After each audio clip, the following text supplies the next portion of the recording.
Now, suppose me and you both wanted that apple, and I grabbed it and wouldn't give you half of it. Now, how would you feel? I wouldn't mind. The moment didn't begin with a scandal.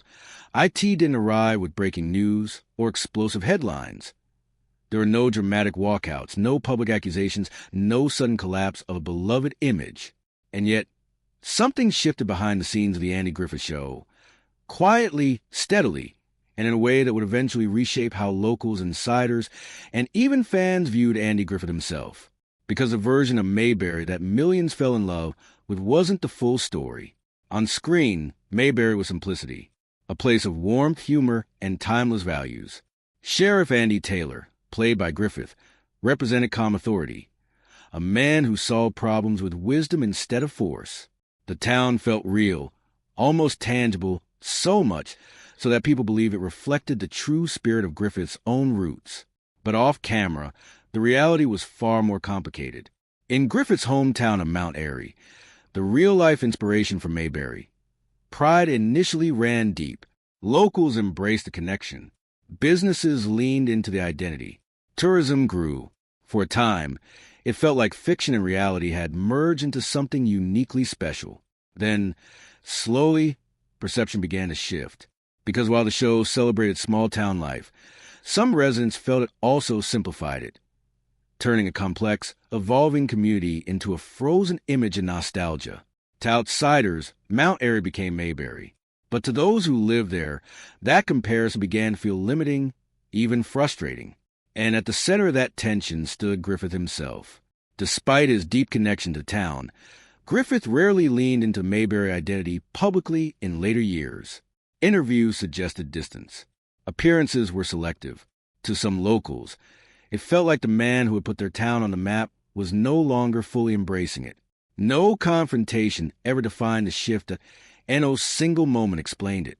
Instead, it unfolded the way many real stories do, gradually.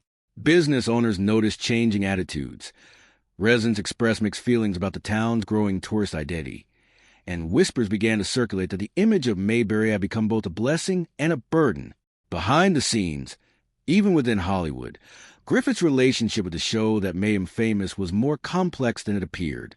Typecasting pressures, creative control, and evolving career ambitions all played a role in how he distanced himself from the character of Andy Taylor.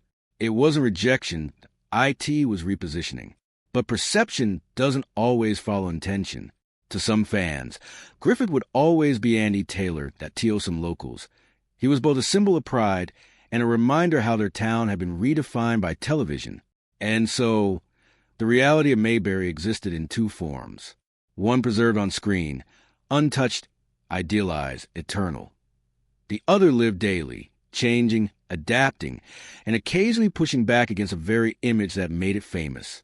Because the truth behind Mayberry was never about betrayal or conflict. It was about identity. And once that identity was shaped by millions of viewers, it no longer belonged to just one town, one actor, or one story. It belonged to everyone who believed in it. And that, perhaps, was the most unexpected twist of all. The moment didn't begin with outrage. IT didn't arrive with protests or headlines demanding answers. There were no cameras waiting outside small-town diners, no reporters asking difficult questions. And yet, something subtle began to shift beneath the surface of the Andy Griffith Show, a quiet unraveling of perception that would slowly reveal a far more complicated truth behind the world of Mayberry and the man who brought it to life, Andy Griffith. Because for years, the illusion had been perfect. Mayberry wasn't just a fictional town. It was an idea, a carefully crafted reflection of American innocence, a place where problems were small, solutions were simple, and people were good at heart. Sheriff Andy Taylor didn't raise his voice. He didn't carry urgency. He carried understanding. And through him, audiences found comfort in a world that felt steady, predictable, safe. But reality rarely mirrors fiction so cleanly.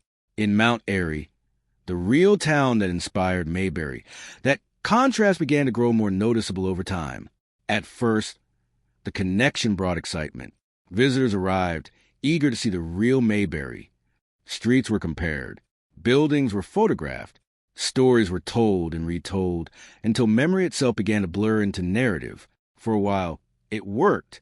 The town leaned into the identity. Businesses adapted. Tourism expanded. But beneath that surface, a different conversation was forming. Because for the people who actually lived there, life wasn't frozen in a black and white television frame. It was modern, complicated, changing. And the longer the world insisted on seeing Mount Airy as Mayberry, the more some locals began to feel misrepresented, even overshadowed by a version of themselves that no longer existed. It wasn't anger at first. It was discomfort, a quiet sense that their town had been simplified, reduced to a symbol. And at the center of that symbol stood Andy Griffith. To the world, he was an embodiment of small-town wisdom. But to those who followed his career closely, Griffith was far more than Sheriff Andy Taylor.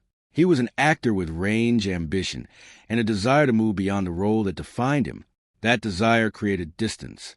As the years passed, Griffith rarely returned to fully embrace the Mayberry image in the way fans expected. Interviews became more measured. References to the show were sometimes brief, even reluctant. To outsiders, it was understandable, an artist wanting to evolve. But to some in Mount Airy, it felt different. It felt like separation. Because while the town continued to carry the weight of Mayberry's identity, the man most associated with it appeared to be stepping further away from it. Not publicly, not dramatically, but enough to be noticed. And perception, once it begins to shift, rarely stops. Local conversations started to change. Some questioned whether the Mayberry image truly represented their community anymore. Others wondered if the constant association limited growth, turning a living town into a permanent tribute to a fictional past. Even within fan communities, a deeper narrative began to emerge. Behind the warmth of the show were real pressures. The success of the Andy Griffith Show created expectations that were difficult to escape. Typecasting became a challenge. Every role Griffith took was compared to Andy Taylor. Every performance measured against a character audiences refused to let go. Hollywood, in its own way, reinforced the image. Producers saw what worked and wanted more of it. Networks valued familiarity over risk, and Griffith, like many actors before him, found himself navigating the tension between identity and opportunity. It wasn't conflict in the traditional sense. It was constraint. And that constraint shaped how he interacted with the legacy of Mayberry moving forward. Back in Mount Airy, the town continued evolving, whether the world noticed or not. New businesses opened. New generations grew up. Life moved forward. But the shadow of Mayberry remained constant, influencing how outsiders viewed everything from the town's culture to its people. For some, it was a gift. For others, it was a limitation. Because being known for something so iconic comes with a hidden cost. It defines you before you have a chance to define yourself. And so, the relationship between the real town and its fictional counterpart became layered. Not broken, not hostile, but undeniably complex.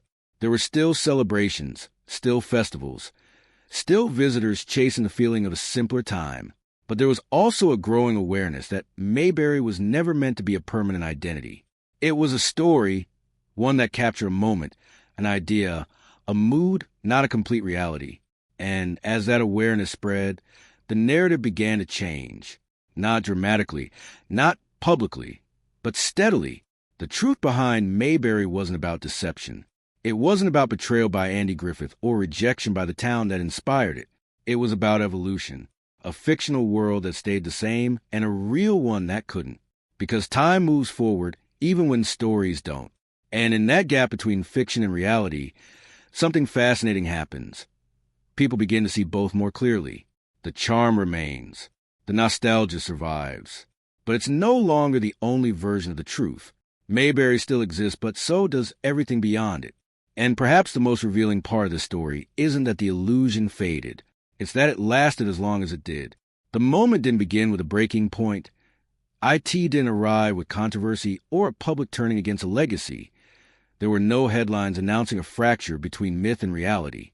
And yet, over time, something deep and irreversible began to shift around the Andy Griffith Show, a quiet reevaluation of what Mayberry meant, what it represented, and how it connected to the real people behind it, including Andy Griffith himself. Because Mayberry was never just a setting. It was a promise of simplicity in a rapidly changing world. A place where authority was gentle, neighbors knew each other, and conflict dissolved through conversation instead of confrontation. Sheriff Andy Taylor wasn't just a character. He was a cultural anchor, a reminder of what life would feel like when everything seemed more understandable. But promises, even comforting ones, can become complicated when they outlive the moment that created them. In Mount Airy, the real-world town tied to Mayberry's inspiration, that complexity grew quietly over decades. At first, the connection was celebrated. Visitors arrived with nostalgia in their eyes, expecting to step into a living version of the show. Murals appeared. Guided tours expanded. The town's identity began to intertwine with a television memory that millions shared. But identity built on memory can become fragile when memory becomes fixed. For locals, life continued beyond the screen image. Schools modernized. Businesses evolved. Generations changed. Yet the expectation of Mayberry remained frozen in place, a cheerful snapshot that didn't always match the lived reality of the community. And slowly, that gap created tension. Not hostility, not rebellion, something quieter, a sense of being observed through a lens that never adjusted focus. And then